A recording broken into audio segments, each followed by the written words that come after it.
नमस्कार, आप देख रहे हैं न्यूज प्रवक्ता और मैं हूं आपके साथ सीमा नामदेव। शुरुआत करते हैं आज की खास खबरों के साथ। 24 फरवरी 2022 को आदर्श ग्रामीण पटेल संघ के बैनर तले ग्राम पटेलों की मीटिंग का आयोजन मुनीम जी पैलेस गार्डन धार में किया गया, जिसमें धार जिले के लगभग सभी पटेल शामिल हुए। बैठक की अध्यक्षता संघ के प्रदेश अध्यक्ष राजेश पटेल चुमली ने की। बैठक में ग्राम पटेलों ने मुख्यमंत्री के नाम एक प्रस्ताव पास कर ज्ञापन दिया, जिसमें ग्राम पटेलों ने कहा कि अगर उनकी मांगों पर 10 मार्च तक कोई निर्णय नहीं लिया गया तो ग्राम पटेल 10 मार्च के बाद भोपाल में उग्र आंदोलन करेंगे। ये आज हमने माननीय मुख्यमंत्री शिवराज सिंह जी चौहान साहब के नाम ज्ञापन दिया है, जिसमें हमने कहा है कि 10 मार्च तक अगर आप हमारे पत्रों का प्रति उत्तर नहीं देते हैं, यानी कि आप हमारे मांगों पर अगर विचार करके आदेश जारी, शासन आदेश जारी नहीं करते हैं, तो 10 मार्च के बाद ग्राम पटेल भोपाल में स्थायी डेरा डालेंगे। तो किन उद्देश्य ये ग्राम पटेलों की व्यवस्था सुधार हेतु ग्राम पटेल जो कि ग्राम का एक जवाबदार व्यक्ति होता है, आज़ादी के 75 वर्षों से बिना मानदेय, बिना किसी लोभ लालच के अपना कार्य कर रहा है। आज तक ग्राम पटेल को शासन की तरफ से किसी भी प्रकार की कोई सहयोग नहीं मिला। ग्राम पटेल अपने बूते पर शासन का सहयोग करता आया है, और अगर किसी के साथ इस लोकतंत्र में छलावा हुआ है तो वो केवल और केवल गांव पटेल है। गांव पटेल ने अपना संपूर्ण जीवन समाज सेवा में निछावर कर दिया, और आज गांव पटेल की दुर्दशा पर सरकार का कोई ध्यान नहीं। मैं राजेश पटेल, मध्य प्रदेश के पटेलों का अध्यक्ष। यूक्रेन से वापस लौटे तुषार चौधरी ने बताए हालात। परिवार के लोगों को सता रही थी चिंता, सकुशल वापसी पर परिवार में खुशी का माहौल। यूक्रेन की राजधानी में MBA कंस्ट्रक्शन की डिग्री कर रहे हैं तुषार चौधरी। आगरा के आवास विकास कॉलोनी सेक्टर 6 ब्लॉक D निवासी ठेकेदार रणधीर सिंह चौधरी के पुत्र हैं तुषार। क्या नाम है आपका? मेरा नाम है तुषार सिंह। कहाँ पे आप थे कल तक? मैं कीव में था। किस तरह के हालात थे वहाँ पर? मतलब जब तक मैं वहाँ था तो रशिया का प्रेशर था, पढ़ाई वगैरह ऑनलाइन हो रही थी। मैं वहाँ मास्टर्स MBA कर रहा हूँ, और ये था कि हमें गाइडलाइंस बताई जा रही थी, सब बताया जाता है इंस्ट्रक्शंस की अगर कुछ होता है तो क्या करना है। बंकर्स के बारे में बताया था, शेल्टर्स के बारे में कि कहाँ पे जाना चाहिए, और अगर कुछ होता है तो आपको क्या निर्देश फॉलो करने हैं, आपको क्या क्या करना है। युद्ध को लेकर डर भी लग रहा था आपको क्या? एक तरह से डर नहीं था, क्योंकि हमारी फैकल्टी वगैरह बहुत अच्छी थी, अच्छी तरह मोटिवेट कर रही थी, मोरल सपोर्ट था हमारे ऊपर पूरा। घर को लेकर, परिवार को लेकर कोई चिंता सता रही थी आपको? हाँ, मतलब घर वालों से प्रेशर तो बहुत था कि आ जाओ, और एक वो था कि मम्मी पापा बार बार कॉल कर रहे हैं, उन्हें बहुत चिंता हो रही थी, तो उस वजह से चिंता थी कि खाना खा रहे होंगे या मम्मी कैसे मतलब कॉल कर रही है, परेशान। 2 दिन तो, एक दिन तो मम्मी रो भी गई थी बुलाने के लिए कि आजा आजा, क्या करेगा। डिंडोरी में नगर परिषद के द्वारा प्रधानमंत्री शहरी आवास योजना के अंतर्गत नगर के 15 वार्डों में 15 नए आवास योजना के हितग्राहियों को पहली किश्त की राशि मुख्यमंत्री के द्वारा हितग्राहियों के खातों में भेजी गई। इस अवसर पर नगर परिषद के द्वारा शहरी आवास योजना के हितग्राहियों को मुख्यमंत्री के लाइव कार्यक्रम में आमंत्रित किया गया। साथ ही कार्यक्रम में आवास के हितग्राहियों को नगर परिषद के अध्यक्ष पंकज टेकाम ने माला पहनाकर स्वागत किया। नगर परिषद अध्यक्ष ने मीडिया को बताया कि जल्द ही पुराने आवास के हितग्राहियों को दूसरी तीसरी किश्त की राशि हितग्राहियों के खाते में भेजी जाएगी। साथ ही नगर में जिनके कच्चे मकान हैं सभी को प्रधानमंत्री आवास योजना का लाभ देते हुए पक्का मकान दिया जाएगा। प्रधानमंत्री आवास योजना के अंतर्गत हितग्राहियों को चयन किया गया है, और किस्तों की राशि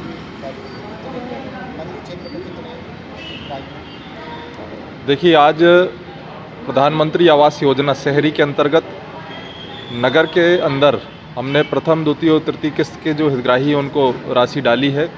आज सुबह से ही हमने लगभग 15 हितग्राही चयन किए थे, जिनके घर घर जाकर हमने भूमि पूजन का कार्य किया है, और उन्होंने आज से अपना कार्य भी प्रारंभ कर दिया।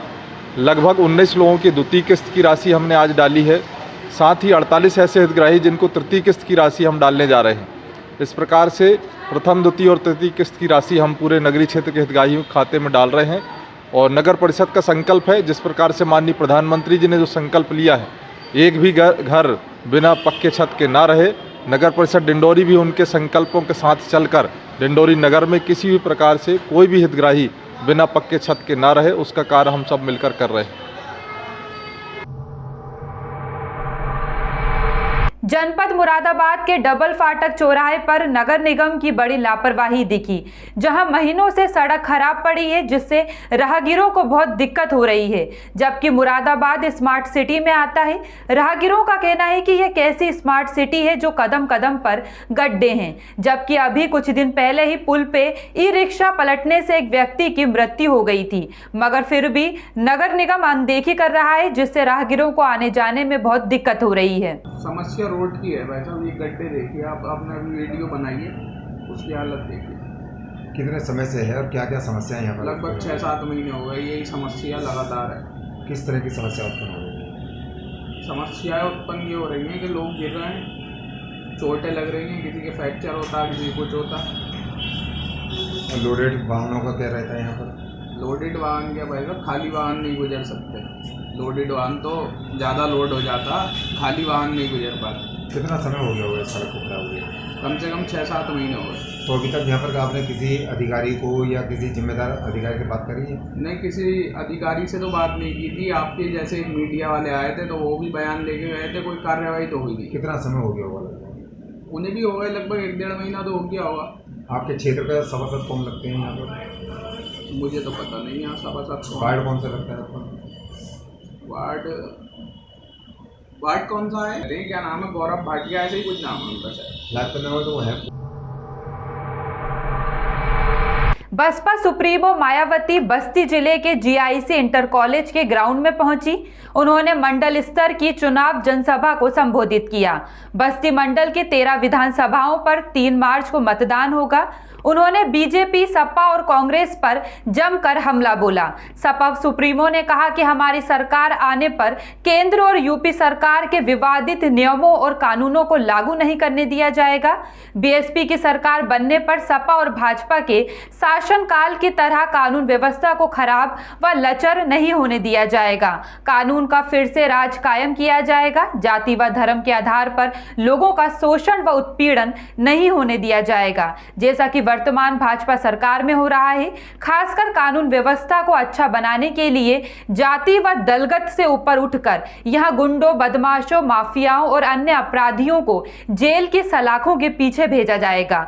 वहीं बसपा सुप्रीमो मायावती ने सरकार बनने पर पुरानी पेंशन बहाल करने की बात कही। उन्होंने कहा कि खासकर शिक्षा के क्षेत्र में और अन्य विभागों के कर्मचारी जो आए दिन अपनी मांगों को लेकर धरना प्रदर्शन करते हैं, उनके लिए एक आयोग गठित कर समस्याओं का निस्तारण किया जाएगा। उनकी सही मांगों को माना जाएगा, जिसमें कर्मचारियों की पुरानी पेंशन को बहाल किया जाएगा। यूपी में 7 चरणों में चुनाव हो रहा है, जिसकी शुरुआत पश्चिमी यूपी से हुई है और जब से पश्चिमी यूपी के बारे में बीएसपी की दलितों व मुसलमानों की स्थिति को लेकर भारत सरकार के माननीय गृह मंत्री जी ने एक अपने इंटरव्यू में जो एक सवाल जवाब में जो पूछा है, तो तब से यहाँ मीडिया व विरोधी पार्टियों ने भी फिर से ये ड्रामा शुरू कर दिया है कि बीएसपी बीजेपी की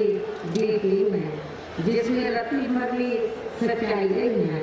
और यदि बीएसपी बीजेपी की बी टीम होती तो फिर सपा ने यहाँ एक बार विधानसभा का व दूसरी बार लोकसभा का चुनाव बीएसपी के साथ मिलकर क्यों लड़ा था। इस बारे में मीडिया में सपा भी जनता को जरूर बताए। इतना ही नहीं बल्कि अपने पारिवारिक व राजनीतिक स्वार्थ के लिए आपसी रिश्तों व मेल मिलाप तथा संसद के भीतर देश व दुनिया के सामने जब श्री मुलायम सिंह यादव के भाजपा को जीत का आशीर्वाद देने आदि को थोड़ी देर के लिए बुला भी लिया जाए। फिलहाल के लिए इतना ही। खबरों का सिलसिला लगातार जारी है। बने रहिए न्यूज प्रवक्ता के साथ। नमस्कार।